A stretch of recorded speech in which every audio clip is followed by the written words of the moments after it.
Hi, and welcome to Multiple Angle and Product to Sum Formulas.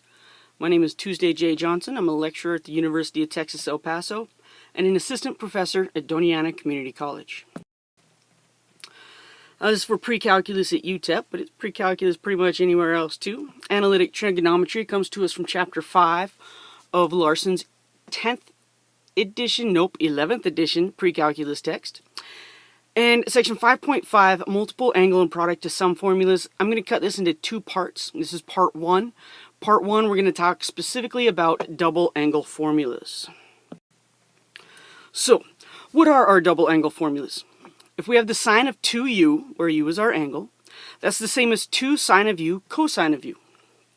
Tangent of 2u is 2 tangent of u over 1 minus tangent squared of u. And cosine of 2u has three different representations. If we look at the top one, cosine 2u is cosine squared u minus sine squared u. And these three, the double angle formula for sine, for tangent, and the top one for cosine, they come to us from the sum and difference formulas, actually, the sum formulas, or the sum of two angles. But because we have squares here in our double angle formula for cosine, we can replace cosine squared of u with a 1 minus sine squared and get this identity at the bottom. We can replace a sine squared of u with 1 minus cosine squared of u, and distributing the negative, we'll end up with 2 cosine squared u minus 1. So with three different representations for cosine of 2u, we'll have choices to make, and our choices will be guided by what information is given. Are we given information about just cosine? Well, then I might be tempted to use this formula. Maybe I only know information about sine. I'll use this representation. So it depends on what you're given, which one you choose for cosine. You don't have to memorize these. If you know the sum and difference formulas for sine, cosine, and tangent, you'll be good to go with the double angle formulas as well. So let's look at an example. I want to solve 2 cosine of x plus sine 2x equals 0. The first thing I'm going to do is I'll use the identity on sine 2x double angle formula. That is 2 sine of x cosine of x. I left my 2 cosine of x out front, plus sine, and replace my double angle identity. Still equals 0. Now, I noticed I was working on a worksheet with some of my students, and first instinct, divide everything by cosine, right? It's in common, divide it. But we cannot divide by a variable or a variable expression unless we know it's not 0, right? We can't divide by 0, that's cheating. And since there's a variable in it, or a variable expression, the cosine of x, we're going to factor it out. So do not divide both sides, just factor it out. It's a way of writing the division where nothing really is taken for granted as being 0. So they both have a 2, they both have a cosine of x. When I factor out a 2 cosine of x, I'm left with 1 plus sine of x, and we're still equal to 0. Now the zero factor property says if we're multiplying two things together and we get 0, then either the first thing, 2 cosine of x equals 0, in which case cosine of x would be 0, and we know from the graph of the cosine that that happens at pi over 2 and 3 pi over 2.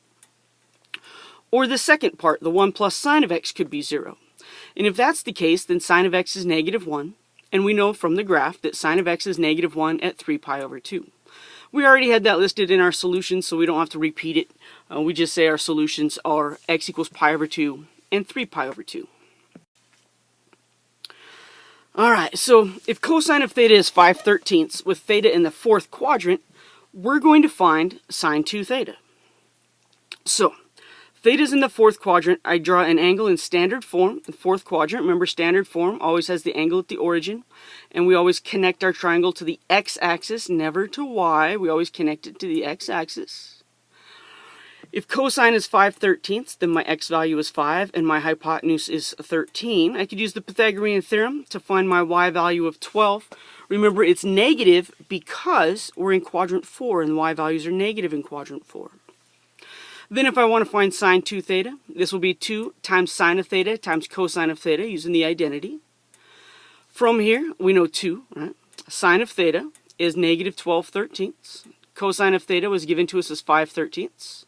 When we multiply it all together, my denominators will make 169. My numerators make a negative 60 times 2, which is a negative 120 over 169. Same setup, only this time we're going to find cosine of 2 theta. Same drawing, so it's the same idea. Cosine has several formulas, but I'm given information about the cosine. So what if I got this 12 wrong, this negative 12? Maybe I forgot the negative, maybe I can't find the square root of 144, maybe my calculator's lying to me that day. I know you all feel like that happens sometimes.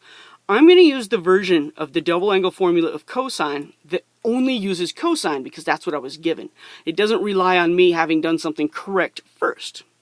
So 2 cosine squared theta minus 1 is 2 times 5/13 squared minus 1. 5/13 squared is 25 over 169. Multiply that by 2, I'll have 50 over 169.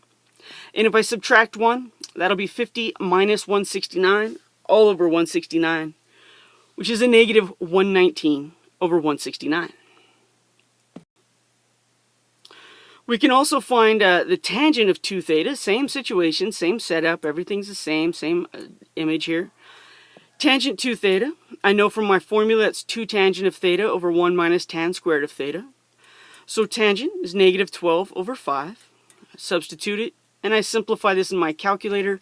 If I wanted to do it all in one step, I would be sure to put parentheses around my denominator so my calculator knows, hey, this whole thing is in the denominator.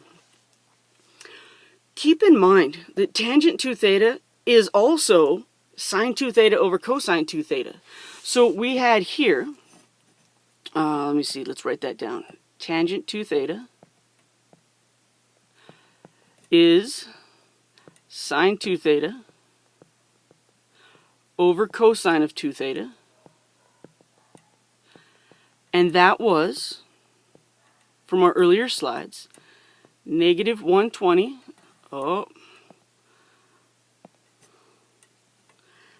Negative 120 over 169 divided by a negative 119 over 169. And when you're dividing two fractions with the same denominator, those denominators will cancel, and that's the same answer we had using the formula, 120 over 119. So don't forget about some of the things you already know. You know that tangent is sine over cosine, so tangent 2 theta will be sine 2 theta over cosine 2 theta if you don't want to use the formula.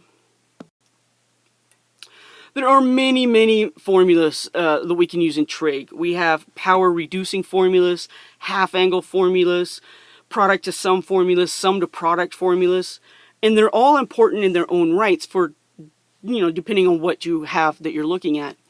These are just recipes. I think of those as cookbook math. If you know what a sine, cosine, and tangent are, and you understand angles and quadrants and the signs, positive and negative signs in the various quadrants, you can use any of these formulas quite easily. That'll be part 2 of my lecture, a few examples going through these.